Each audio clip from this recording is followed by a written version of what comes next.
Good day, everyone. Today we are going to discuss or present our topic, which is the privacy, with the title of the double-edged sword of AI. So, the power of AI thrives on massive data. It learns, predicts, and automates tasks to make our life easier. So, it is also helps in healthcare, education, and even a simple things like recommending music.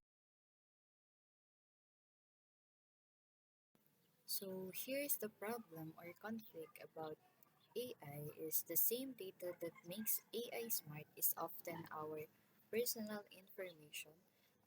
This creates a conflict between innovation and privacy. So, yung nagiging cause ng problem or conflict sa AI is yung mga personal information din naman po na binibigay natin sa kanila.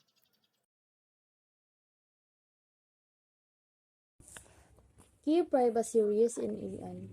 So once data is fed into AI model, it is nearly impossible to unclear or delete. So kapag daw po yung impormasyon ay naipasok na sa isang AI model, halos imposible na itong malimutan o mabura.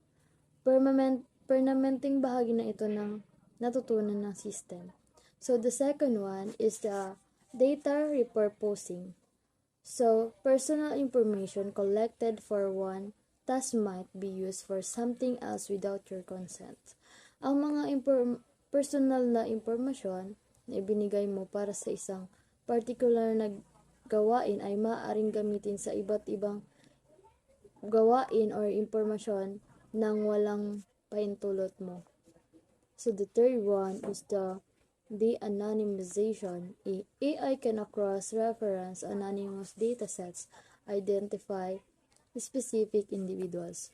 So, kayang pag-ugnay-ugnayin ng AI ang iba't ibang anonymous na data para matukoy at makilala kung sino ang particular na individual na nasa likod nito.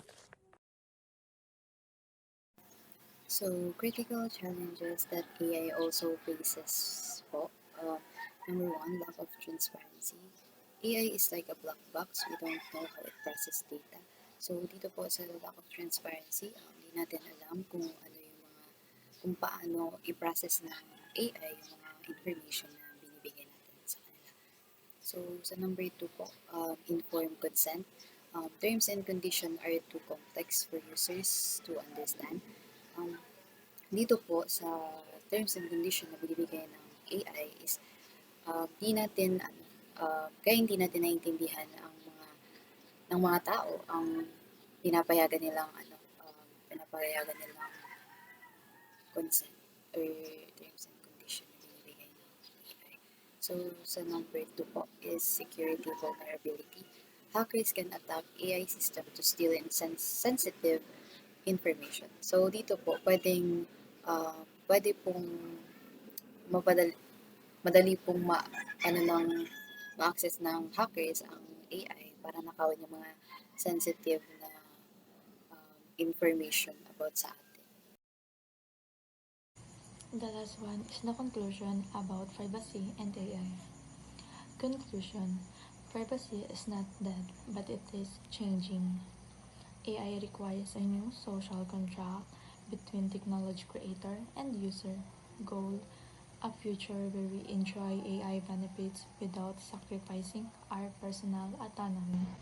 First of all, marami ang nag-iisip o nagsasabi na nawawala na daw yung privacy natin dahil sa dami ng technology o teknolohiya na ginagamit natin ngayon.